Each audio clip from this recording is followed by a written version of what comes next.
kind of go around the room and make sure we knows each other. And John Stropik, I'm plant manager at Kraft Foods. Randy Morrow with Boone Hospital. Pat Lensmeyer, collector, Boone County. Jeremy Root, president and attorney at Cincinnati Snyder. Bernie Andrews with the Ready Staff. Oh, you want us to? Sure. Ryan Neal from Missouri Business Alert. It's a new business news site that we're just launching. Where's your last name? Neal, N-E-A-L. A-L.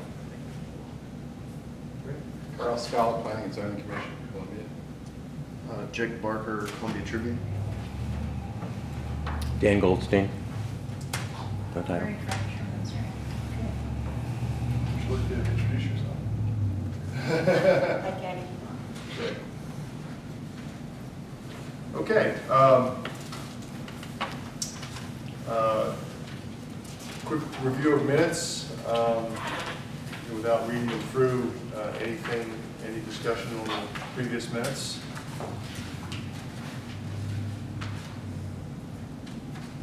Do we need a motion to approve them or? Yes. Okay, I make that motion. I'll second that. All in favor? Aye. Opposed? Okay, good. Bernie, staff report? Okay, let me just kind of walk you through what's in the pile or the attachments that I gave you this morning. Just, some of it is follow-up from what was requested in the minutes. The first item is a copy of the ordinance that was passed by City Council on May 21st, establishing the new Enhanced Enterprise Zone Board. Talks about the membership and duties of the advisory board. The next set of spreadsheets there is the neighborhood association list that you requested. And at the end of that list is a map that shows where the neighborhood associations are in Columbia. So, for example, under label, that number under label corresponds to the map, the labels on the map. And all that information, the neighborhood association list and the map is on the gocolumbiamo.com website, city's website. So when it gets to the point that you know the boundaries and want to meet with neighborhood groups, this is the list we used in order to contact them. My goodness, that's tremendous. The next couple of sheets there for the discussion of the tax abatement levels. I think it's mostly been that we're proposing 50% for 10 years, which is the minimum requirement. But I did want you to see some communities that use a tiered benefit level. This one happens to be from Independence, Missouri. They have 2 enhanced enterprise zones. And it just shows you there, for example, at 5 new jobs, there's a 5% additional abatement, and it goes on up. And there are, communities can do different combinations for a variety of different project sizes. Primarily or mostly when companies increase the abatement level, it's on a tier like this based on new jobs or on new payroll numbers. It's unusual to see anything that's based on anything else. However, as I mentioned in my email, Springfield does have an abatement level, an additional abatement level for the LEED certification. So that's that. The next list, and I'm glad Jim asked the question when he did, because I had looked at the NAICS codes many, many times throughout this process, and we were always working on 2007. The 2012 NAICS codes are now online. So this first sheet, front and back, we took the original advisory board's list of proposed codes and made what changes we could find in regards to 2012.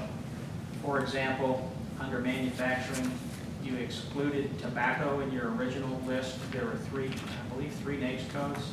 Now tobacco manufacturing has been consolidated into one, so one NAICS code, 1 6-digit, so we show that on this sheet. For those of you that didn't get copies of that, the NAICS code lists are up there along with the agenda in the minutes also. The really only other change to this list, the proposed list, was on the back under professional, scientific, and technical services. We had a list of individual 541 codes, and then the group adopted basically all 541s, and we still have the other 541, 6-digit codes listed under there. We just took those off, and now your current list that you started with now has all 541, if that makes sense. The next 4 pages, or actually 2 pages, front and back, are a summary of the changes from 2007, 2012. I had one of the interns go through the list. And so, for example, he's got the new codes listed. He's got, you'll see through the list, it says reused code, content change, or they dropped or replaced a few codes. Most of the codes appear to be under utilities, manufacturing, and wholesale trade has a couple. Not many changes, or very, very few changes throughout the rest of the NAICS code list. And then this last piece here is the 6-digit NAICS code structure with the the ones that are not allowed by DED, by the state, and taken off the list.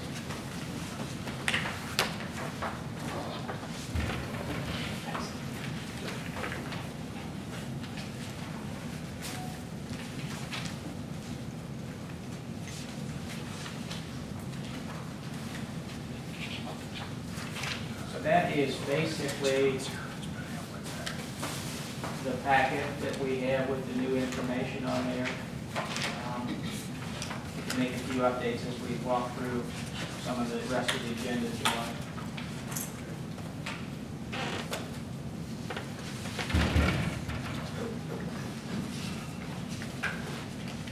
Anything else, Brent?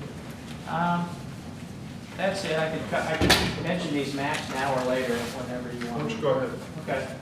One of the things that Anthony had asked for is some kind of graphical or map representation of how the poverty may have changed from 2000 to 2010. So I am working with Matt Garrity, the GIS manager for the city. It is a difficult challenge for a couple of reasons. One, the census tracts changed from 2000 to 2010. So there are new census tract numbers, and so it's different. You're not comparing one geographic set of boundaries to another. So he's looking at how he can try and analyze the poverty or the median household income data from one block to another, and he's still working on that. The one thing, though, he did do for us is the state has a program called the Rebuilding Communities Tax Credit. It's based on census block group information. And the definition of that is, let me find it for you real quick.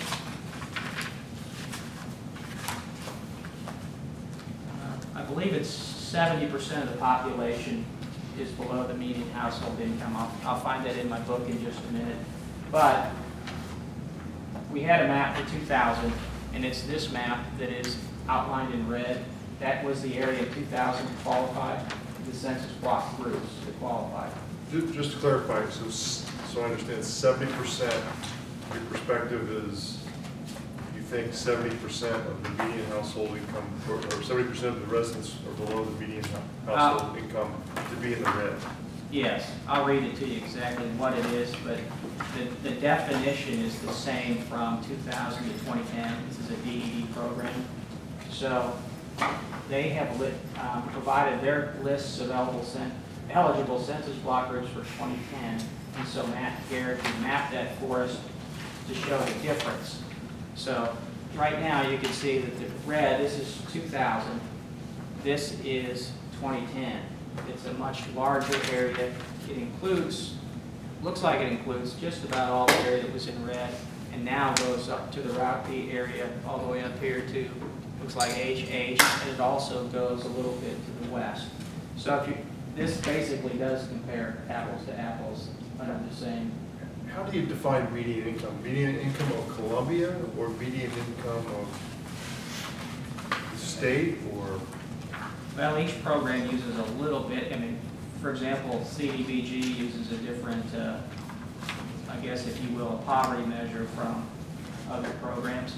Yeah, I'm just So median household income would be one of the census data points. So it would be median household income of state or Of the census block. of the census, so all the census block groups we're looking at, or? Yeah, let me, When you get a chance. let me sift through my book here, and I just Yeah. had it a few minutes ago. It's just with the be different- good to know. Yeah, but, you know, the bottom line was, you're trying to compare one program using the same data points from 2000 to 2010 to see how the poverty changes. That's, We get it. yeah, and I'll pass those around again, and I'll get those electronically, you just deliver those this morning. And that's based on the rebuilding communities? That's the block rebuilding grant or communities tax credit tax program? credit program, correct. So I guess the point here, just to make sure I understand what you're asking, is median income, whatever that definition is, the same thing was used for both the Yes. 2000 and 2010, correct? Correct.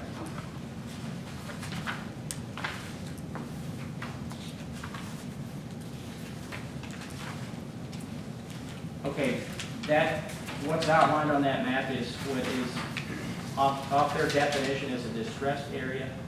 And so that Columbia would be a city within a metropolitan statistical area which has a median household income of under 70% of the median household income for the metropolitan statistical area according to the last decennial census, or United States block group, or contiguous group of block groups within a metropolitan statistical area. So it's of basically Columbia. Yeah. Yeah, right. So the definition was the same in 2000 for the program, the same as 2010, and that's the changes. All of this is available, this information and the definitions on DED's website, ded.mo.gov, programs we offer, and then just look at rebuilding communities tax credit.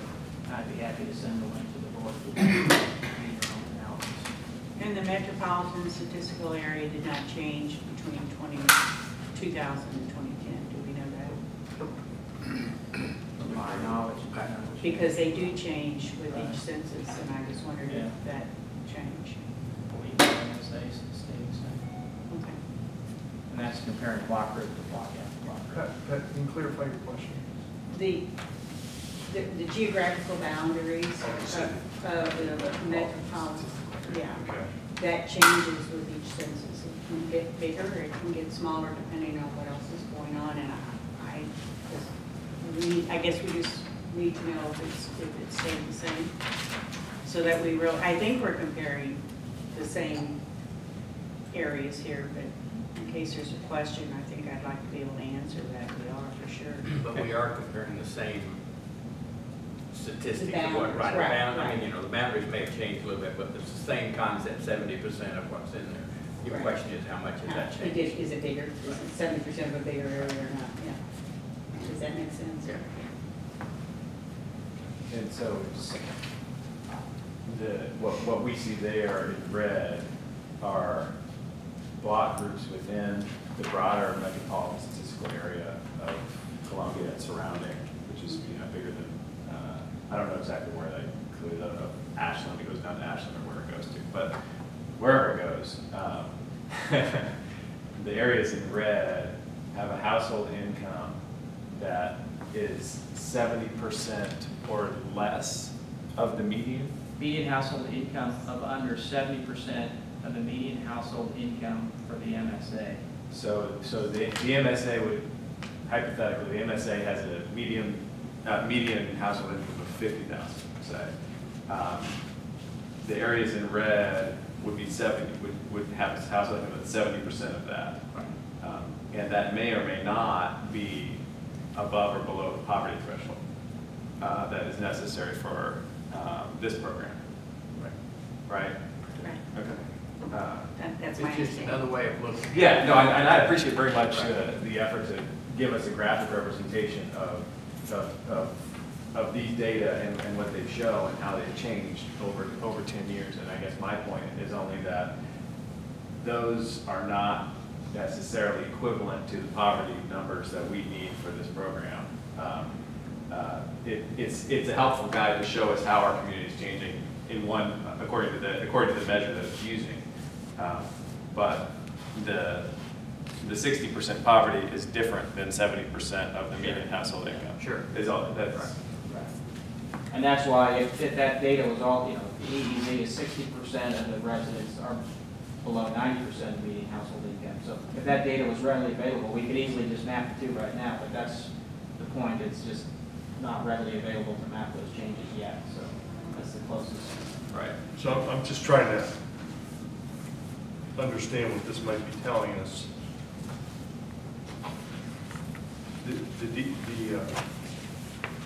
For an EEZ, it's, what's the definition again? 60%? 60% are below 90% of the median household income.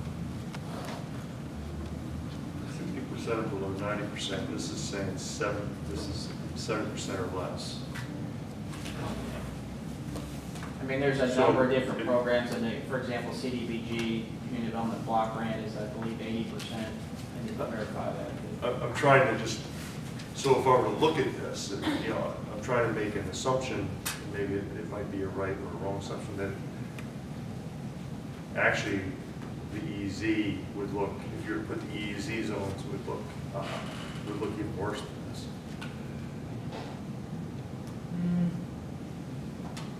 If it's 60% and 90% below versus 70%. It could look even worse. It could, and It it could could. look better, because you've got this group of households, right? And altogether, you say 70% of them, altogether, these households have 70% of the median income of the broader MSA. Do 60% of them, it depends on, I guess, the density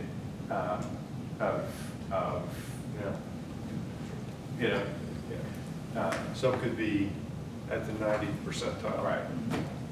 Some could be at the 70th percentile. Right, and if you have a high density at the 50th percentile, you're going to get there either way. If you have a high density that's higher, then you might not. But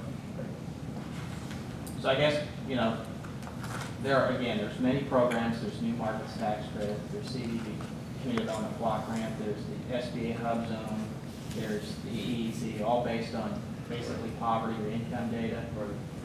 They all fairly much overlap in a lot of areas, and so it's each one, since they're not using standard definitions. What's the likelihood we're going to get more data?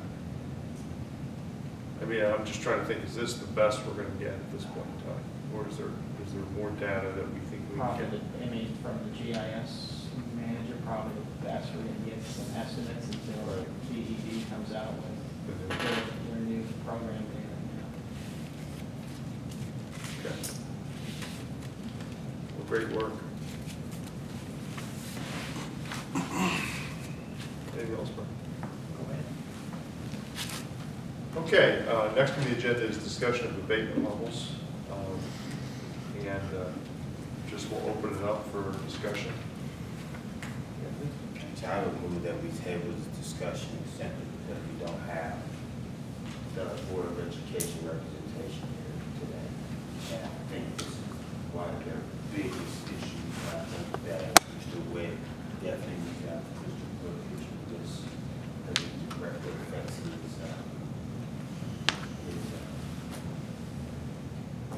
constituents. So I think he wasn't gonna come to the meeting. I think we definitely need to have him on board with this. This is what he was going to look here. How this is gonna affect them. The impact of that would be if it were higher than the minimum, Right. correct? If it is the minimum, then it would be a non-issue at that point. Has there been discussion outside of this meeting with the representative for the No, school district? the prior board, we did look, and I think it's in Bernie's minutes, but we said we'd give an additional for LEED certification. Again, that's environmental friendly. But in Anthony's thing and with Jim and like your input on that too, I think this group could encourage that, but I'm not certain we have to give a rebate for it. So, and that's the question. I think last time we did go ahead and I think added a 10% if a firm is willing to get LEED certified. But I don't think any of us are really, sold on that, so, as one of the taxing entity representatives, what's your thoughts on it? Well, actually, I'm trying to be representative of all the taxing Right. entities except the school district because they all stand to lose some tax money because of the EEZ process, right? That's a given. And it's Well, just, can I clarify that? Mhm. Hopefully they're actually they're gaining 50% of it. So if we can get a new business moving to Columbia, the tax base should go up and the taxing entity should receive 10 or 50% of that. right. Not the full 100, but at least 50% to Well, start with. right, and that is true to a point, but the piece that may be missing on that is in the normal course of events in Boone County, property taxes continue to increase in value because of who we are and what we do, right? That's a given. And so the piece that may be missing on this is if you extend the normal increase out over a period of years, and any type of an abatement program then freezes that assessed value on the chart. So what normally would increase would go to the taxing entities, okay? So if you're freezing this, they're losing that normal increase and they're gaining then 50% of the new Right. improved area. So it's not really, Right, Half since of it can only be for 50%. 10 years, so you do Right. lose 10 years. Yeah. So, Yeah. Columbia's been fortunate, we haven't taken the down, that a lot of Absolutely. communities have actually had a decrease in values, Absolutely. but Columbia has, at least my property tax doesn't look like it. So, Anthony. Well, my main concern with having the school board here is, if we remember from our previous meeting, we were discussing some of the criteria that we would have for businesses that will take advantage of this. Remember our discussion with, okay, you create X amount of jobs, but next year you don't, or you don't retain those jobs, what's the penalty for not doing that? And then we also talked about there had to be some kind of legislative trigger in place through city council to activate those changes. We had, this is definitely a discussion, he needs to be here so he knows what he needs to formulate with his board to bring the city council and say, hey, we need some legislation that says this, if X doesn't happen. You know what I mean? And he just, I figured this was probably the most important part of the discussion for him. And that's why I wanted to retable it, get him here so he understands what he needs to bring back to his board, what questions he needs to ask, how he needs to formulate the language for the legislation to protect his tax base. So, so is that a motion? yes, I move that we table this discussion. I'll second. All in favor? Aye. Opposed? Table.